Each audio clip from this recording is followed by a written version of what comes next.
যে লোক আগে কয়েক হাজার কোটি টাকা নিয়ে পালা গেছে তাকে আবার ব্যাংকে চেয়ারম্যান করবে, এটা হতে পারে না।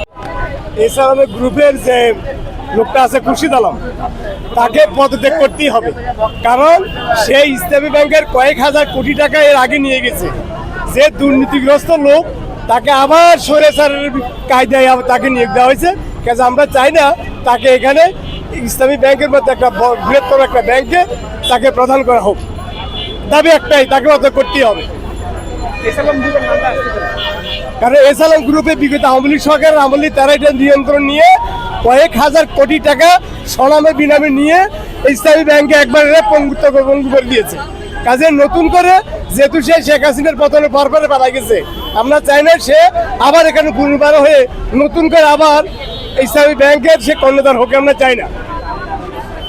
বর্তমানে নতুন চেয়ারম্যান হয়েছে, অনেকে বলছে আগের সরকারের সাথে আওয়ামী লীগের সাথে। হ্যাঁ, সে আগের সরকারের আমলেই সে ইসলামী ব্যাংকের পরিচালক ছিল। পরিচালক থাকা অবস্থায় সে কয়েক হাজার কোটি টাকা সরামে বিনামে বিভিন্ন প্রতিষ্ঠানের নাম দিয়ে এদেশ থেকে টাকা সরাই ফেলছে। তো বর্তমান গভর্নমেন্ট মাত্র যা পাইবে কয়েক হাজার কোটি টাকার ভিতরে মাত্র 7% টাকা জমা দিয়ে তাকে আবার পুনর্ব্যবহার করতে যাচ্ছে। যে লোক আগে কয়েক হাজার কোটি টাকা নিয়ে পালা গেছে তাকে আবার ব্যাংকে চেয়ারম্যান করবে, এটা হতে পারে না।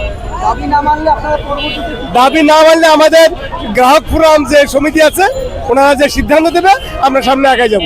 তবে যতক্ষণ পর্যন্ত এসালাম গ্রুপের যে যিনি আছেন ওনাকে পদত্যাগ না করা পর্যন্ত আন্দোলন পথে থাকবে।